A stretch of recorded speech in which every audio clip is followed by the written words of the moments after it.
Good morning students. आज हम लोग क्लास 9 से संधि का टॉपिक पढ़ेंगे। पहले भी क्लासों में आप पढ़ चुके हैं, आज हम इसे और जानेंगे। सबसे पहले संधि की परिभाषा देख लेते हैं। ठीक है, दो वर्णों को आपस में जोड़ने अथवा मिलाने से उनके स्वरूप में जो परिवर्तन होता है, यानी जो विकार होता है, उसे संधि कहते हैं। क्या कहते हैं? संधि कहते हैं। सरल भाषा में कहें तो दो वर्णों के मेल को संधि कहते हैं। ठीक है, इसका एग्जाम्पल देखेंगे।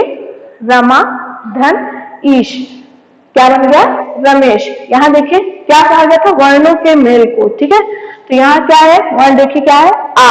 राष्ट्र अंतिम में आ की मात्रा आ रही है, तो ये आ है, और इसके शुरुआत में ही है। दोनों को मिलाने से क्या बन गया? ए, और एक नया शब्द बन गया रमेश। ठीक है, आगे देखते हैं संधि विच्छेद। संधि विच्छेद क्या होता है? आप हमेशा सुनते आए हैं, इन शब्दों में संधि कीजिए, इन शब्दों में संधि विच्छेद कीजिए। तो संधि का मतलब तो होता है जोड़ना, ठीक है, लेकिन संधि विच्छेद का मतलब होता है अलग करना। समझते हैं? संधि युक्त शब्द से जब दो पदों को अलग किया जाता है तो यह क्रिया संधि विच्छेद कहलाती है। क्या कहलाती है? संधि विच्छेद कहलाती है। ठीक है, दो पदों को ध्यान से देखिए, यहाँ पर एक पद, दो पद, दो पदों को क्या किया गया है? अलग किया गया है, तो इसी क्रिया को क्या कहते हैं? संधि विच्छेद कहते हैं। अब आगे देखते हैं संधि के भेद। संधि के तीन भेद होते हैं। कितने भेद होते हैं? तीन भेद। पहला स्वर संधि, दूसरा व्यंजन संधि, तीसरा विसर्ग संधि।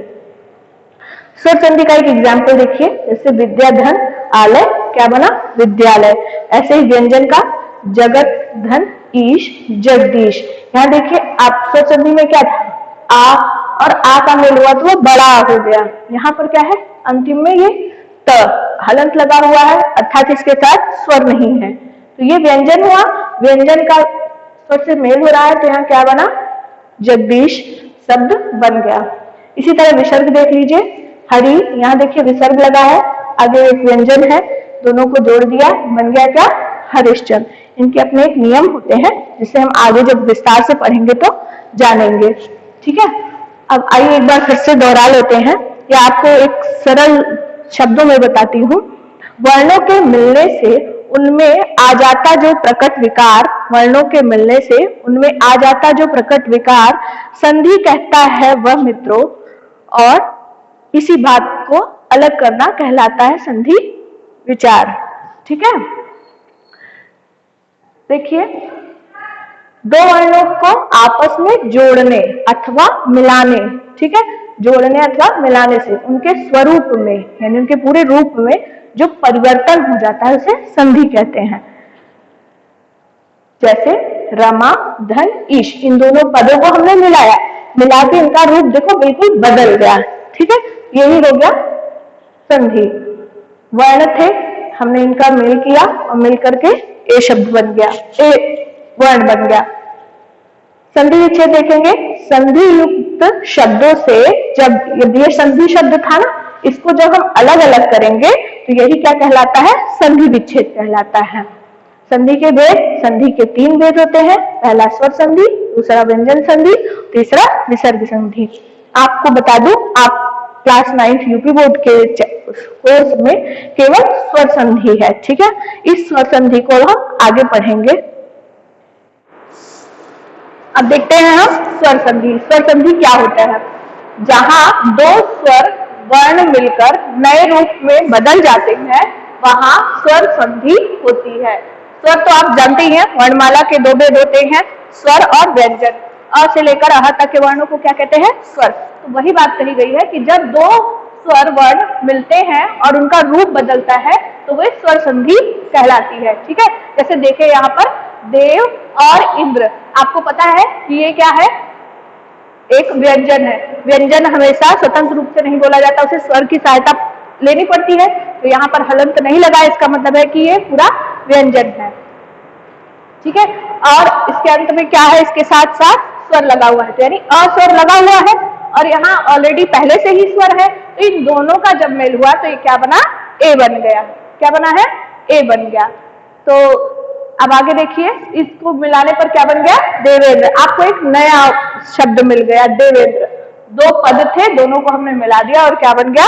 एक नया पद देवेंद्र बन गया। इसी तरह से एक और एग्जाम्पल देखेंगे, पुस्तक और आलय। पुस्तक और आलय। पुस्तक क है यहाँ पर, क के अंत में अ आ रहा है, यानी ये अ हो गया। यहाँ आ पहले से है, ये आ हो गया। दोनों को मिलाकर क्या बना? आ हो गया। स्वर की परिभाषा क्या थी कि दोनों जो है स्वर में बदल जाएंगे और बड़े में ही बदलेंगे। देखिए यहाँ बदल गया, ये हो गया पुस्तकालय। इसी तरह से अब देखेंगे स्वर संधि के भेद। ठीक है, भेद कितने होते हैं? स्वर संधि के 5 भेद होते हैं। पहला दीर्घ संधि, दूसरा गुण संधि, तीसरा यण संधि, चौथा वृद्धि संधि, पांचवा अयादि संधि। आप क्लास 9th यूपी बोर्ड के कोर्स में सिर्फ आपको 2 संधियां पढ़नी है, जो है दीर्घ और गुण। अब आगे हम दीर्घ संधि और गुण संधि के बारे में विस्तार से जानते हैं।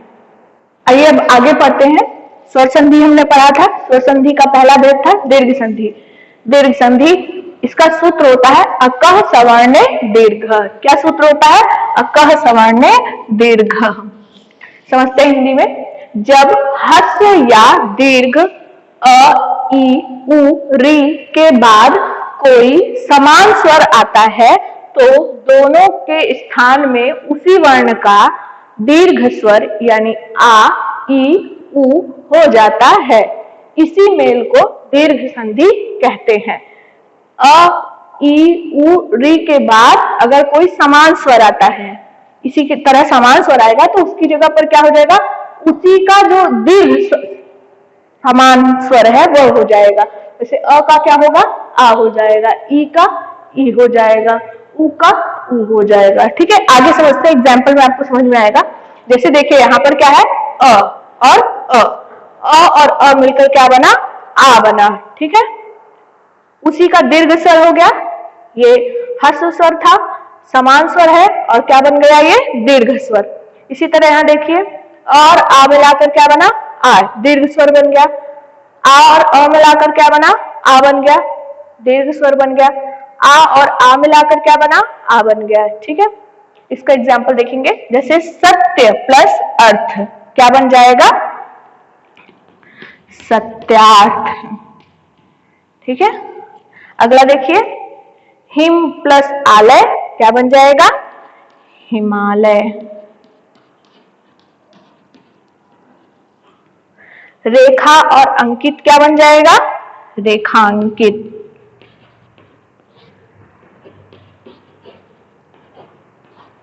इसी तरह से महा और आत्मा क्या बन जाएगा?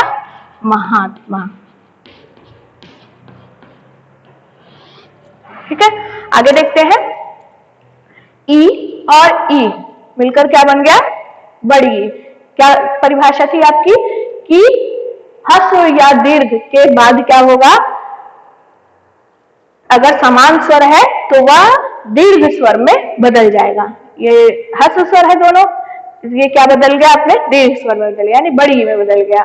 ठीक है, जैसे छोटी छोटी मिलाकर बड़ी। एग्जाम्पल देखिए, रवि प्लस इंद्र, तो ये क्या बन जाएगा? रविंद्र।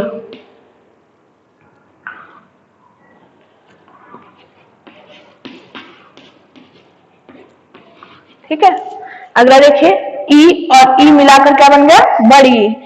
इसी तरह से इसका ये गिरी और ईश मिलाकर क्या बन जाएगा? गिरीश। हरीश बना लीजिए, हरीश भी बन जाएगा। बड़ी और छोटी मिलकर क्या बना? बड़ी। मही प्लस इंद्र, तो ये बन जाएगा महींद्र। महेंद्र नहीं होगा, ध्यान दीजिएगा, महेंद्र होगा। बड़ी और बड़ी है तो क्या बन गया? ये बड़ी ई ही बनेगा, क्योंकि दीर्घ स्वर में ही, चाहे मेल किसी का भी हो, ह्रस्व स्वर और दीर्घ स्वर का हो, चाहे दीर्घ स्वर और दीर्घ स्वर का हो, बनेगा क्या? हमेशा बनेगा वो दीर्घ स्वर ही। ठीक है, इस तरह से देखिए, दीर्घ स्वर और दीर्घ स्वर यानी ई हो गया, और ये बना रजनी और ईश, इसको मिलाकर क्या बन गया? रजनीश।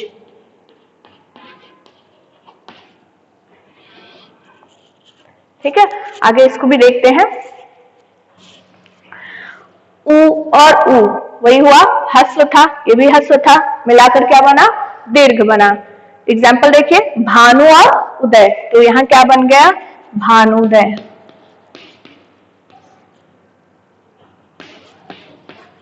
इसी तरह से उ और उ बुलाकर फिर बड़ा उ बना, तो ये क्या हो गया, इसका एग्जाम्पल सिंधु और उर्मी, तो सिंधुर्मी हो जाएगा।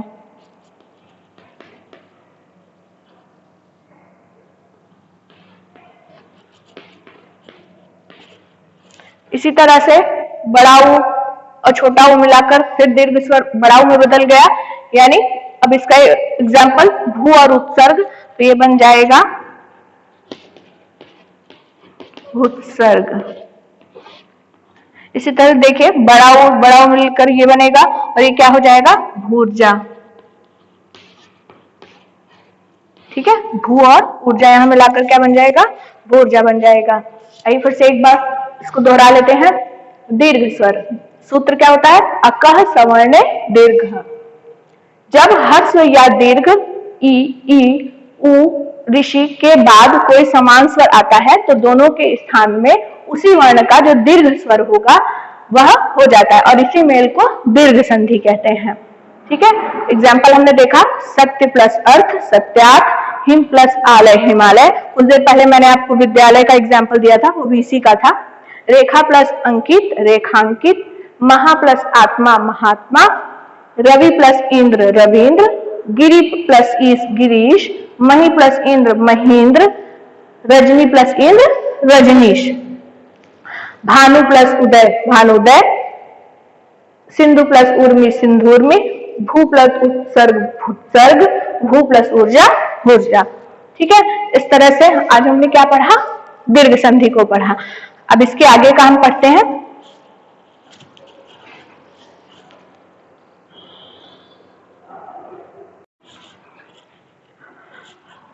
अब देखते हैं गुण संधि। गुण संधि का सूत्र क्या होता है, आदि गुण। क्या होता है, आदि गुण।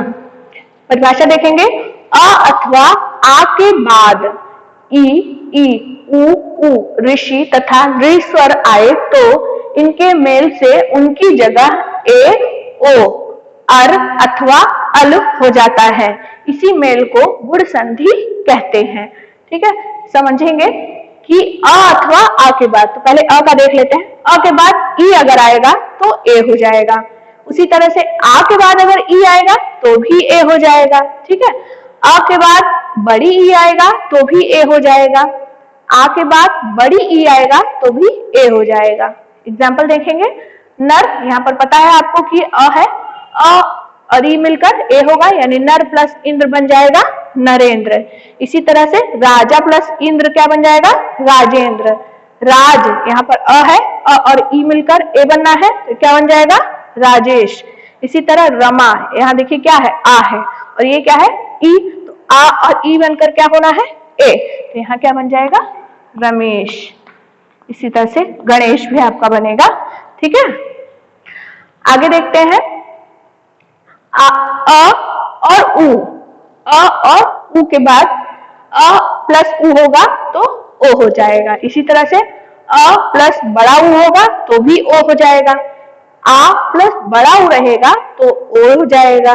ठीक है, और अगर अ और ऋषि रहेगा तो अर हो जाएगा, लेकिन आ और ऋषि रहेगा तो भी अर ही होगा। ठीक है, इसका एग्जाम्पल देखते हैं। देखिएगा, अ और उ का ओ था ना। ठीक है, देखिए यहाँ पर अ है, इसके साथ उ है, तो ये क्या बन जाएगा, सूर्योदय। ग्रामोदय बन जाएगा। उ और उ है तो ओ हो जाएगा, अ और उ है तो ओ हो जाएगा, यानी यहाँ अ है उ है, ये क्या बन जाएगा, नवोढ़ा। ठीक है, नवोढ़ा। गंगोर में भी इसका एक उदाहरण है। इसी तरह से आ और उ है तो ओ, यानी महा है, उ है तो ये क्या हो जाएगा,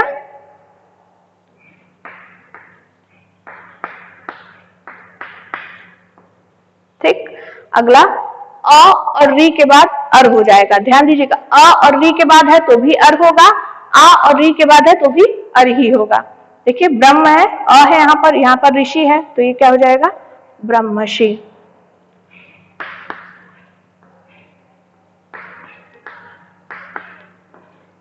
इसी तरह से महर्षि हो जाएगा। ठीक है, देव ऋषि, ये भी इसके एग्जाम्पल है, आप देखिएगा इसे।